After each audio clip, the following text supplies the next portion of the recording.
Fala pessoal, dando continuidade ao assunto propagação de hortaliças, nós vamos estudar agora a quarta parte referente a este assunto, onde nós vamos abordar os tópicos formas de produção de mudas, vamos ver um pouquinho sobre sementeiras, sobre recipientes individualizados, os copinhos, a turfa tablet ou comprimido de turfa e as espumas fenólicas.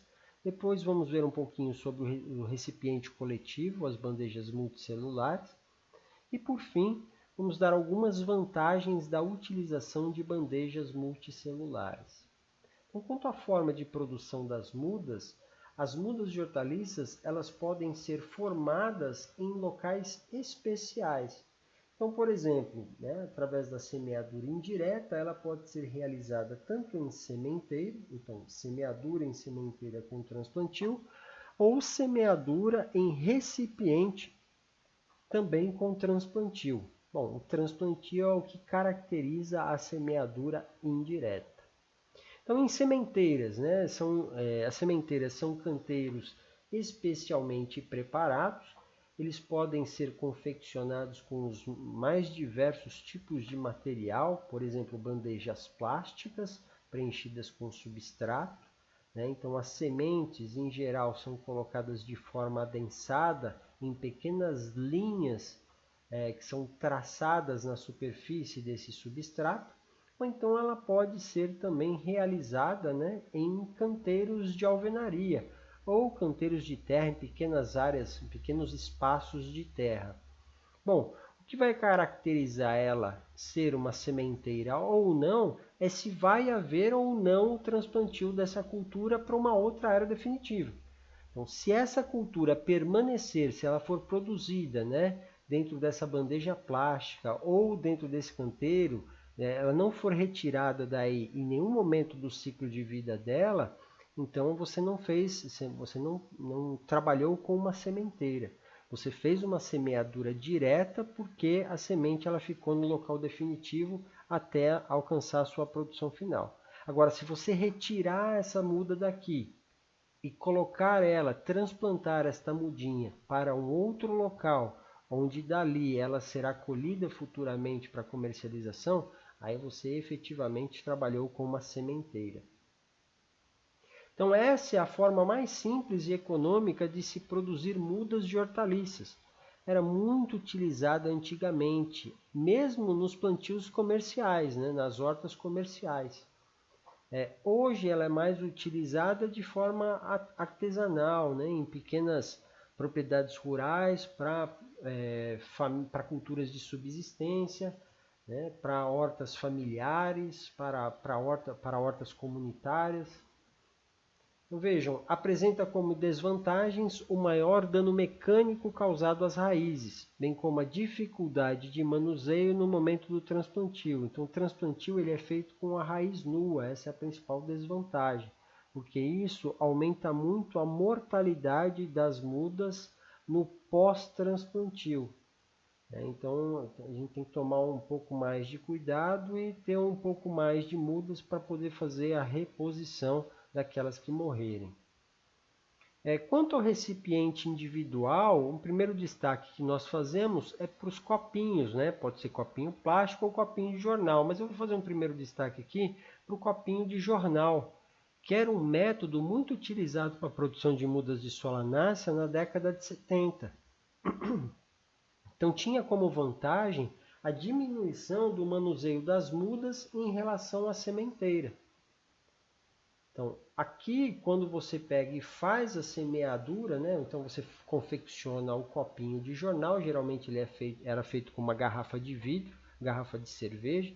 Depois o pessoal começou a utilizar latinhas de molho de tomate, facilitava muito no momento de enchimento desses copinhos, porque a parte metálica da latinha ela funcionava como se fosse uma estrutura para esse copinho, dava uma estrutura de sustentação para as paredes do copinho de jornal.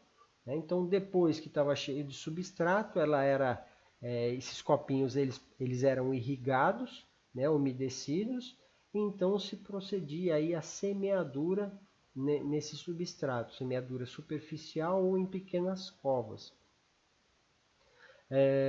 Então, esses copinhos, eles proporcionavam uma área relativamente grande para o crescimento e desenvolvimento do sistema radicular. Então, a taxa de mortalidade, né, pós-transplantio era muito pequena, mas, né, você tinha todo um custo, todo um trabalho extra no enchimento desses copinhos. Aí um bom trabalhador naquela época conseguia encher por volta de 2.000, 2.500 copinhos, né? Confeccionar aí 2.000, 2.500 mudas por dia com copinhos de jornal. Depois né, a tecnologia ela foi se desenvolvendo e recentemente aí temos as turfas tablets ou comprimido de turfa, né, que são tecnologias que vêm sendo utilizadas também para a produção de mudas de hortaliças. Então, o que seriam, né, essas turfa tablets ou comprimidos de turfas? Então, são discos de pequeno porte formados por material de origem vegetal, parcialmente decomposto e envolvidos por uma malha fina. Então vejam, as dimensões elas podem variar em torno de 24 a 90 milímetros, está aqui, ó, 24 a 90 milímetros de diâmetro, e a altura da maior parte delas é de 30 a 80 milímetros. Olha aqui, ó, de 30 a 80 milímetros. Então, se eu vou produzir uma muda, né, e eu quero que essa muda vá logo para o campo de produção, eu vou utilizar o disco menor. Se eu quero que essa muda permaneça por mais tempo no viveiro, eu vou utilizar o disco maior e mais alto.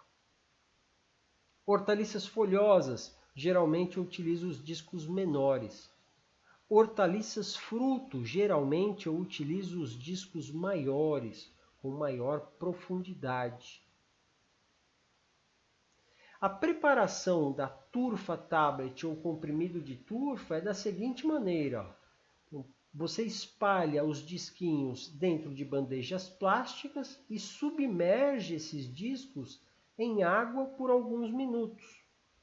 Então, depois eles vão inchar, né? Tanto em altura quanto em largura, né? Um pouquinho. Você faz então a semeadura, né? Você coloca as sementinhas, uma ou duas sementinhas, dependendo da cultura, do custo da semente. Se for uma semente híbrida, a gente sugere que você coloque apenas uma semente por turfa, ou comprimido de turfa, né? Por tablet ou comprimido de turfa. Então, depois dessa semeadura, você vai levar para o viveiro. Vez ou outra vai fazer uma fertirrigação e com o passar do tempo as mudinhas vão desenvolver. A gente vê aqui mudas de tomate, né? Com aí 4 folhas, aparentemente 4 folhas definitivas. Então ela está no momento adequado para o transplantio da muda.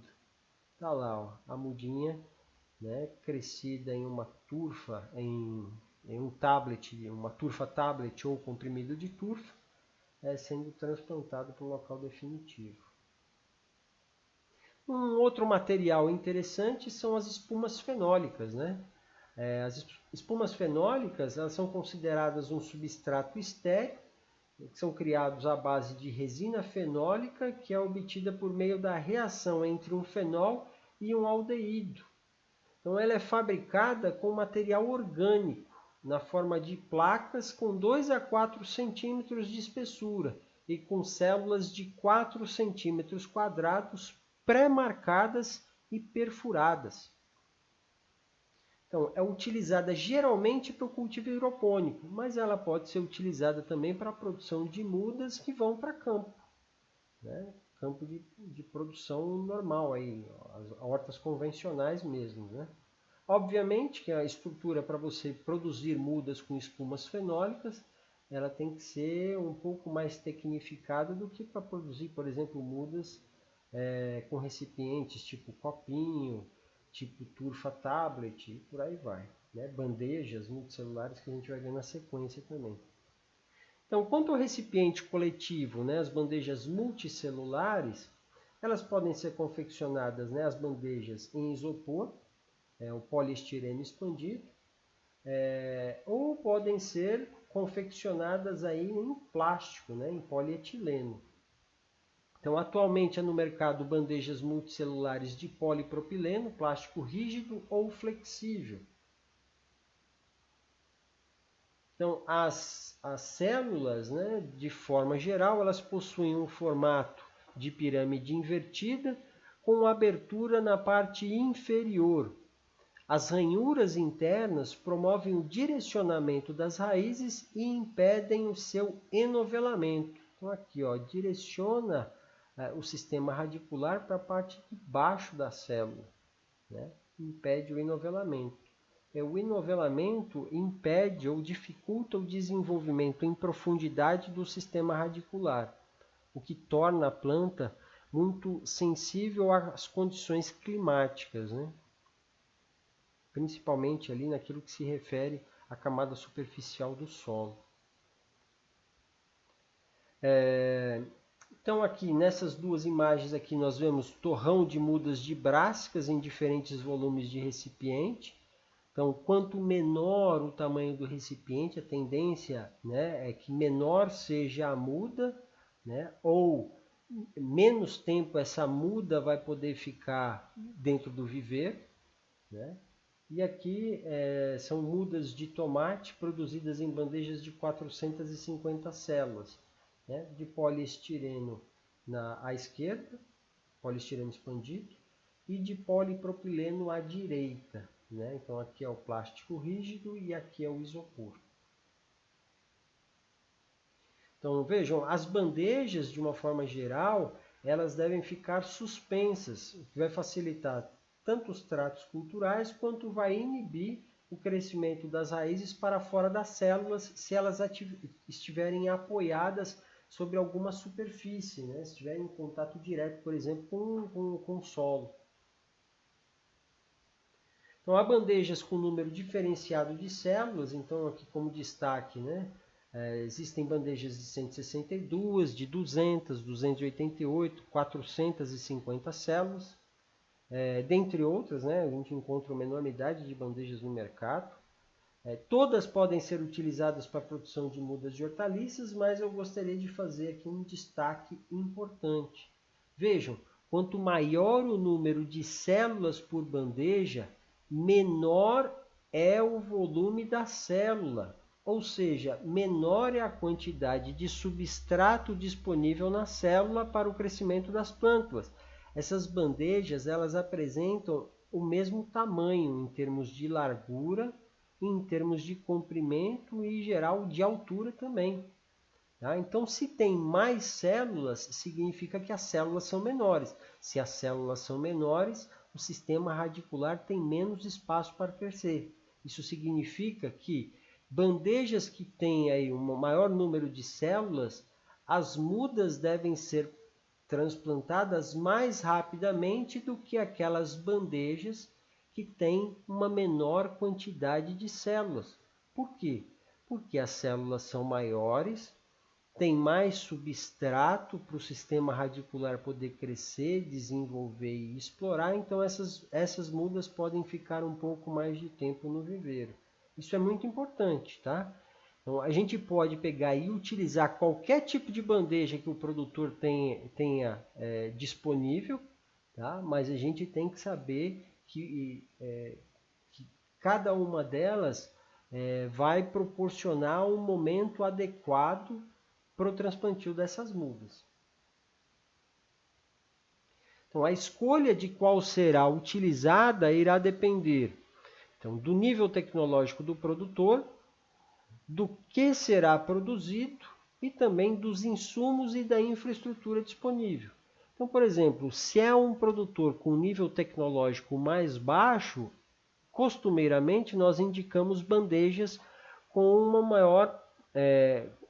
bandejas com um menor número de células e com maior disponibilidade de substrato para o desenvolvimento das raízes, né? Então essas mudas vão poder ficar um pouco mais de tempo no viveiro. Então esse produtor ele pode se adequar, ele tem um pouco mais de tempo para se adequar à tecnologia e fazer todo o preparo para o momento do transplantio. Já se o produtor tiver um nível tecnológico maior, você pode pegar e indicar bandejas com um maior número de células. Por quê? Porque esse produtor geralmente ele tem disponível lá um sistema de irrigação adequado, você consegue fazer uma fertirrigação, né, mais facilmente. Então você consegue otimizar, ele tem mais condição financeira para fazer uma otimização do espaço de produção das mudas. Quanto às vantagens da utilização de bandejas multicelulares, nós destacamos algumas, né? Então, eleva o rendimento operacional na execução de todas as tarefas, também a racionalização do tempo, do uso e do espaço, um maior número de mudas por área, né, se comparado às outras formas de produção de mudas, maior economia de sementes e substrato, e também acelera o desenvolvimento da planta, promovendo aí uma precocidade na colheita.